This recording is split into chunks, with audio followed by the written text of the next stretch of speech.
Graça e paz. Permita-me dizer, biblicamente falando, e aqui eu quero apresentar alguns textos, do que é verdadeiramente um ajuntamento cristão. E o texto que eu gostaria de usar como base está em Eclesiastes, capítulo 5. Gostaria, por gentileza, que os irmãos abrissem em Eclesiastes, capítulo 5. Para que nós possamos ter uma compreensão de fato do que é um ajuntamento cristão. Para você que tem interesse de fato de saber o que é um ajuntamento cristão. A palavra diz em Hebreus 13:5 que nós devemos examinar a nós mesmos para ver se de fato estamos na fé. E Atos capítulo 17, verso 11, a palavra mostra como é importante nós examinarmos de fato para ver se as coisas são assim de fato. Porque, pensem comigo, se o apóstolo Paulo disse em Romanos 2,16 que nós seremos julgados de acordo com o Evangelho, é o Evangelho quem vai nos julgar. O Senhor Jesus fala isso em João capítulo 12, verso 48, quando ele disse que não veio para condenar o mundo, mas veio para salvar. Só que as palavras que ele disse, essas é que vão julgar no último dia. O que isso representa? Que nós temos uma base, nós temos um fundamento para pautarmos as nossas vidas, que é o Evangelho. Então, só o Evangelho pode dizer de fato o que é um ajuntamento cristão. Então eu queria usar esse texto, capítulo 5 de Eclesiastes, a partir do verso 1, só 2 versículos, diz o seguinte: guarda o pé quando entrares na casa de Deus. Chegar-se para ouvir é melhor do que oferecer sacrifícios de tolos, pois não sabem que fazem mal. Não te precipites com a tua boca, nem o teu coração se apresse a pronunciar palavra alguma diante de Deus, porque Deus está nos céus e tu na terra, portanto sejam poucas as tuas palavras.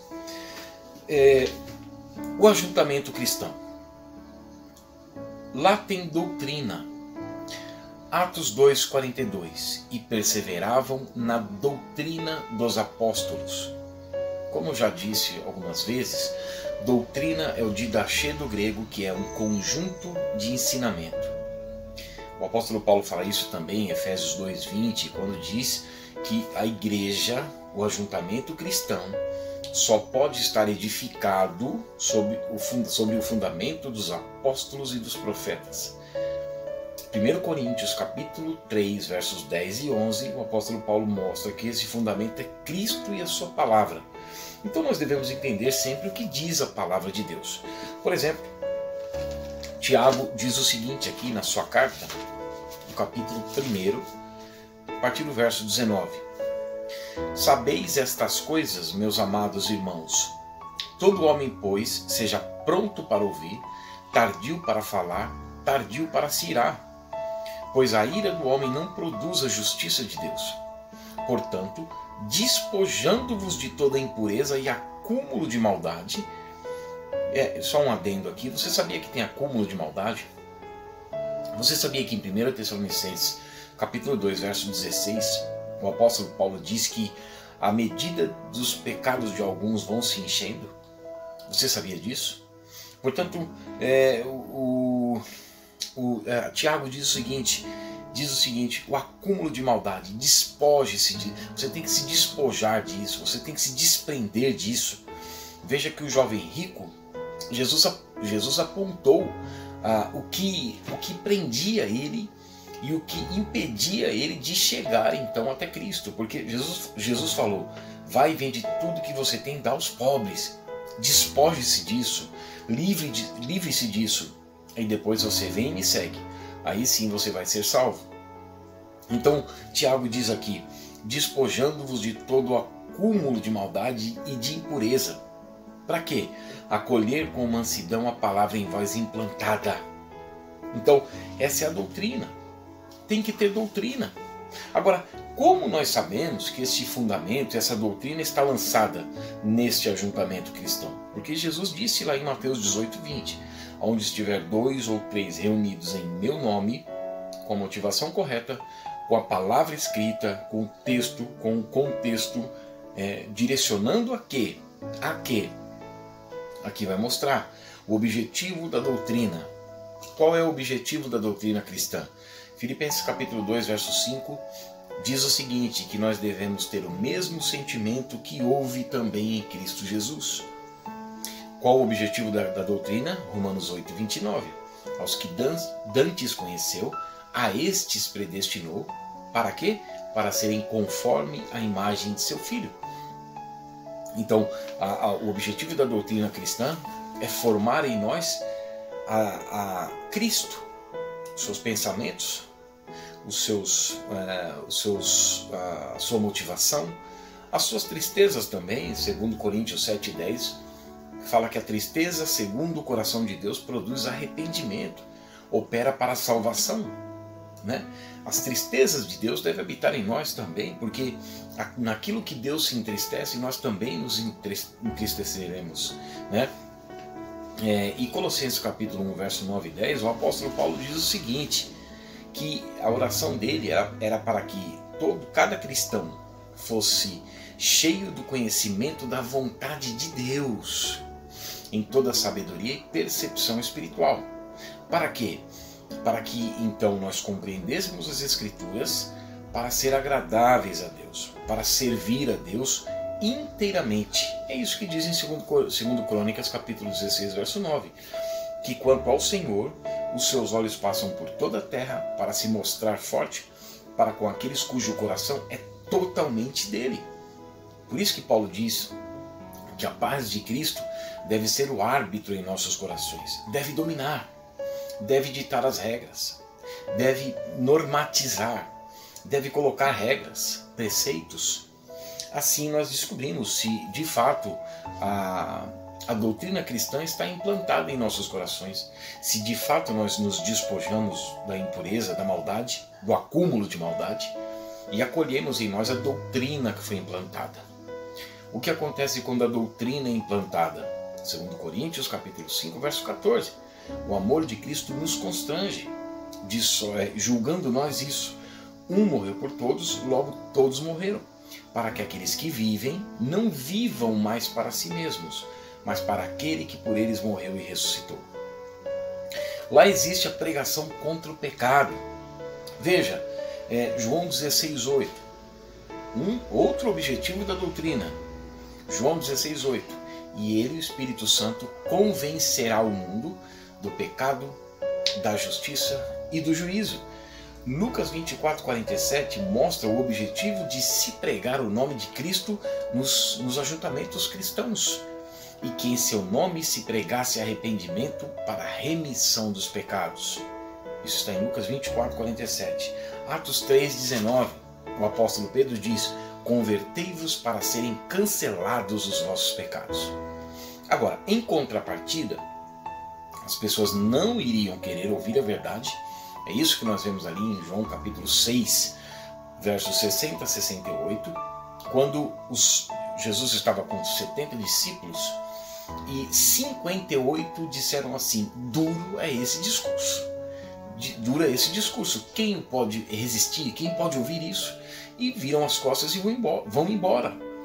E aí no versículo 64 de João 6, a palavra diz que Jesus já sabia quem ia crer, quem ia negá-lo, quem ia se voltar para a sua palavra.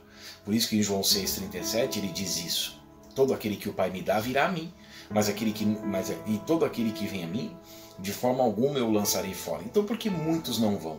Porque o Senhor conhece os corações. Romanos 8,27 mostra isso: aquele que sonda as mentes e os corações. E aí nos versículos 67 e 68, Jesus pergunta: vocês não vão embora? Aí Pedro diz: para onde iremos nós se só tu tens as palavras de vida eterna? É por isso que nós permanecemos, é por isso que nós lutamos contra o pecado, é por isso que nós perseveramos na doutrina cristã. E aí Jesus diz que todo aquele que perseverar até o fim será salvo. no combate contra o pecado, no combate contra a corrupção humana, porque aí a Bíblia diz em Romanos 2,7, e vida eterna aos que, perseverando em fazer o bem, buscam glória, honra e incorrupção. Aí esses têm vida eterna. Em contrapartida, os rebeldes, aqueles que se colocam contra o Evangelho, é o que Paulo relata em 2 Timóteo capítulo 3, versos 1 a 4, que os últimos dias seriam dias trabalhosos. Será que é uma coincidência o que nós temos visto? Nunca houve na história uma população global mais rebelde do que essa, a não ser aquela que o próprio Jesus assemelhou com o período de Noé, a sociedade pré-diluviana, de Mateus 24, 37 a 39. Como nós vemos ali em Gênesis 6, Gênesis 5 até 9, até o 8, quando nós vemos todo o que cercou o dilúvio e como Deus puniu, como juízo, e comparando isso com os últimos dias, o juízo de Deus que virá contra os ingratos, atrevidos, traiçoeiros, arrogantes e desafeiçoados, mais amigos dos prazeres do que amigos de Deus. E aí no versículo 4, do 1 a 4, Paulo diz que muitos apostatariam da fé, abandonariam a fé cristã e se cercariam de mestres segundo as suas próprias cobiças. Por que eu estou dizendo isso? Porque no verdadeiro ajuntamento cristão há pregação contra o pecado. Você já reparou que não se fala mais do pecado dentro das igrejas? E pelo contrário, bajulam, os falsos profetas bajulam ímpios por causa de dízimos e de ofertas? 2 Pedro capítulo 2, verso 1 a 3, o apóstolo vai dizendo que falsos profetas, movidos por avareza, fariam comércio das pessoas com palavras fictícias. Chegariam ao ponto de renegar o soberano Senhor que os resgatou, trazendo sobre si mesmos repentina destruição. E muitos seguiriam suas práticas libertinas. E isso é um juízo do próprio Deus sobre a vida daqueles que não acolheram o amor da verdade para serem salvos. Então, não se prega mais contra o pecado. Não há pregação contra o pecado. Pode ter processo, podem se escandalizar, podem abandonar o local onde esses falsos profetas estão, e eles não querem isso. Eles estão preocupados com os dízimos, com as ofertas, com o que eles podem angariar, onde o apóstolo Paulo diz em 1 Coríntios capítulo 2, capítulo 9, verso 1 a 15, que o verdadeiro pregador ele pode tirar o seu sustento, mas de forma alguma ele tem que tirar bens materiais da pregação do Evangelho. E nós vemos o contrário hoje, né? Não é verdade? E o tema central disso é que Cristo morreu por nossos pecados. Romanos capítulo 4, verso 24 e 25, que Jesus, de acordo com as Escrituras, morreu por nossas transgressões, mas de acordo com as Escrituras, ressuscitou para a nossa justificação. Então, no verdadeiro ajuntamento cristão, há pregação contra o pecado. Lá nós fazemos isso. Olha que coisa linda aqui em Efésios capítulo 5, a partir do verso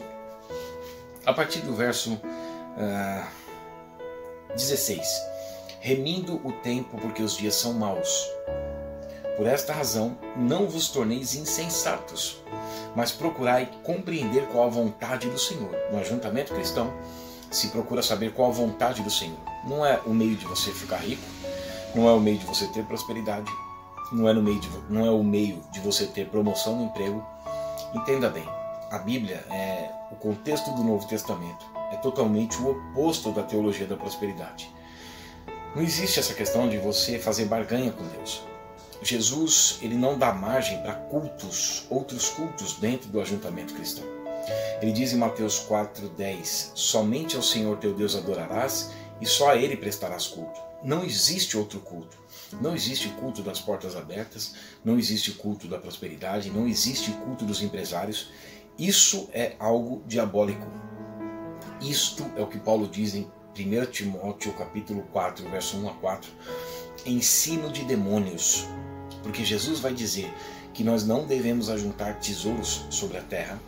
O apóstolo Paulo vai dizer em 1 Timóteo capítulo 6, verso 8 a 10, que nós devemos nos contentar com o que temos, concordando com Hebreus 13, 5, e que os que querem ficar ricos caem em tentação. Então a pregação é totalmente o oposto, mas o ajuntamento cristão verdadeiro é entender a vontade de Deus, mas procurai compreender qual a vontade de Deus. E não vos embriagueis com o vinho, no qual há dissolução, mas enchei-vos do Espírito. E como nós sabemos que um ajuntamento está cheio do Espírito, falando entre vós com salmos, entoando e louvando de coração ao Senhor, com hinos e cânticos espirituais. Salmo 119, verso 54 diz: os teus decretos são o motivo dos meus cânticos na terra da minha peregrinação. O apóstolo Pedro diz que nós estamos numa terra de peregrinação. 1 Pedro capítulo 1, versos 14 a 17. Nós devemos viver então em temor, em santidade, procurando saber qual a vontade do Senhor. E aí, o verdadeiro ajuntamento promove isto, ou seja, cristãos que ajudam cristãos. Atos 2, 43 a 47. A Bíblia diz que eles, no versículo 42 mesmo diz: perseveravam na doutrina dos apóstolos, na comunhão, no partir do pão e nas orações. Ou seja, aí eles vendiam as suas propriedades, não tinham como seu propriamente dito o que possuíam, mas distribuíam à medida que cada um tinha necessidade. 1 Coríntios capítulo 16, verso 2, Paulo fazia coletas e ajuntamento de ofertas e de mantimentos para cristãos pobres da Judéia. Então, onde há verdadeiramente um ajuntamento cristão, onde a doutrina é pregada, o apóstolo Paulo diz em Tito capítulo 3, verso 14, que os nossos deveriam aprender a se distinguir em favor dos necessitados. A gente vê em todo o contexto do Novo Testamento a preocupação com os irmãos. Gálatas capítulo 2, capítulo 6, a partir do verso 2, a palavra de Deus diz: levai as cargas uns dos outros, assim cumprireis a lei de Cristo.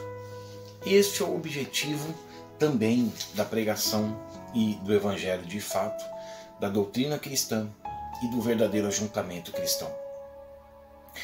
Lá não esquecemos de onde Deus nos tirou. Olha que coisa linda. 2 Pedro, capítulo 1, verso 9. 2 Pedro, capítulo 1, verso 9. Pois aquele a quem estas coisas não estão presentes é cego, vendo só o que está perto, esquecido da purificação dos seus pecados de outrora. E por que eu digo isso?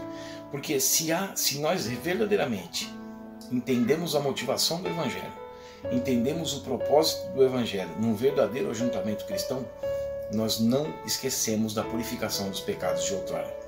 Agora, como nós sabemos que não houve o esquecimento da purificação dos pecados de outrora num verdadeiro ajuntamento cristão? O apóstolo Pedro, nos versículos anteriores, ele fala o seguinte: por isso mesmo, vós, reunindo toda a vossa diligência, associai com a vossa fé a virtude, com a virtude o conhecimento, com o conhecimento o domínio próprio, com o domínio próprio a perseverança, com a perseverança a piedade, com a piedade a fraternidade e com a fraternidade o amor. Porque estas coisas, existindo em vós e em vós aumentando, fazem com que não sejais nem nativos, nem infrutuosos no pleno conhecimento de nosso Senhor Jesus Cristo. Há isso no ajuntamento cristão a qual você pertence? Há essa motivação em você, ou você não sabia de nada disso até agora?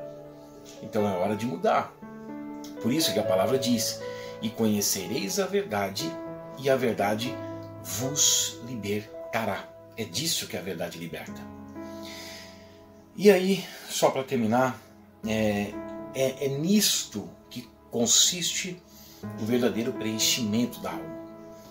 Veja na página ao lado de quando nós começamos, aqui em Eclesiastes capítulo 5, veja na página ao lado, no capítulo 3, no verso 11.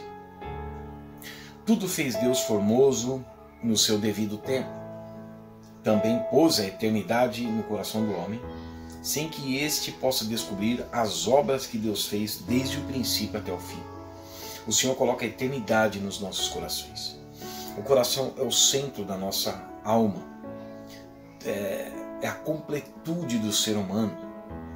Na tricotomia, o ser humano ele é composto, né, por corpo, alma e espírito, somã, nefesh, ou psique, ou ruach, ou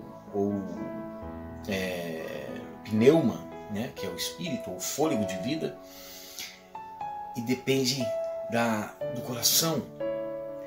E esse coração depende única e exclusivamente da palavra de Deus. Depende única e exclusivamente da presença do Senhor. E só o Senhor pode preencher. Ele coloca a eternidade. Há uma lacuna para ser preenchida. Por isso que nós vemos pessoas se perdendo nas drogas. Por isso que nós vemos pessoas se perdendo na bebedeira, na prostituição. E elas não encontram nenhum preenchimento. Por quê? Porque em Jeremias 9, 23, 24 diz assim: não se glorie o forte na sua força, nem o rico na sua riqueza, nem o sábio na sabedoria. Mas naquilo que se gloriar, glorie-se nisso, em me conhecer e saber que eu sou o Senhor. Só há um jeito de um verdadeiro preenchimento da alma e da segurança espiritual, porque em Filipenses 1,6 o Senhor diz, o apóstolo Paulo diz, com relação ao Senhor, que aquele que começou a boa obra em vós é poderoso para aperfeiçoá-la, para terminá-la até o dia de Cristo Jesus. Por isso que o apóstolo Pedro diz na segunda carta, no capítulo 1, no verso 19, que nós temos confirmada a palavra dos profetas, que lembra que eu falei no começo, que é onde nós estamos edificados, porque há uma candeia que brilha em lugar tenebroso, até que a luz da alva nasce em nossos corações. Então, o escritor diz no Provérbios, capítulo 4, no verso 18, que a vereda do justo, ou seja, o caminho do justo a qual ele deve andar, é como a aurora do dia, que vai brilhando mais e mais até ser dia perfeito. É a segurança espiritual do que Jesus diz em João 5,24. Aquele que crê em mim e nas minhas palavras passou da morte para a vida, tem a vida eterna e não entra em juízo. Por quê? Porque é guiado pelo Espírito no ajuntamento cristão. Por isso que as portas do inferno, da condenação do próprio Deus, não prevalecem contra a igreja. Por quê? Porque ela é coberta pelo sangue de Cristo.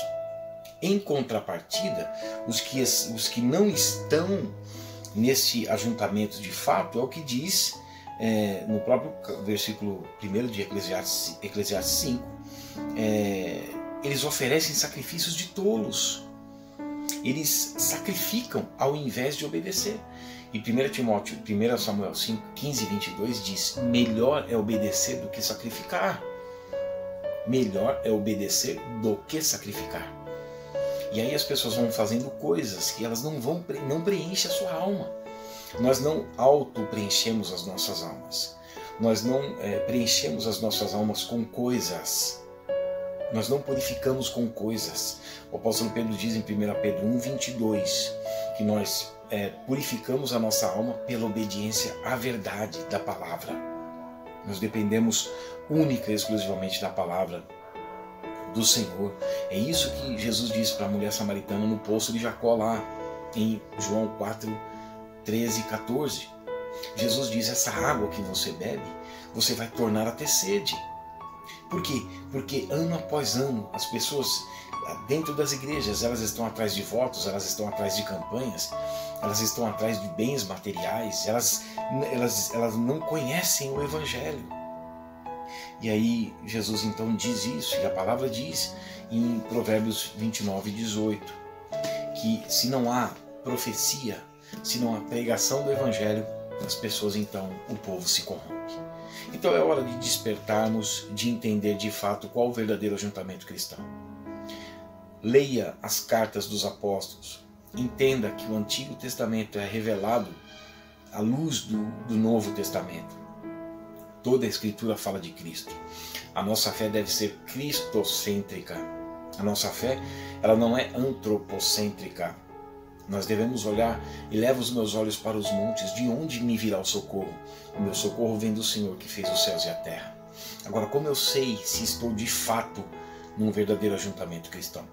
Quando tudo que é falado me leva a Cristo, me leva às Escrituras, me leva a compreender qual a vontade de Deus. E assim eu estarei então seguro de fato, sob os cuidados daquele que nos amou, daquele que se entregou por nós, daquele que morreu por nossas transgressões e ressuscitou para a nossa justificação. Agora, é justificado aquele que está debaixo da orientação de Deus. Isso é o fruto demonstrado para aqueles que verdadeiramente foram salvos. Amém? Deus abençoe a sua vida e toda a sua família. Em nome do Senhor Jesus.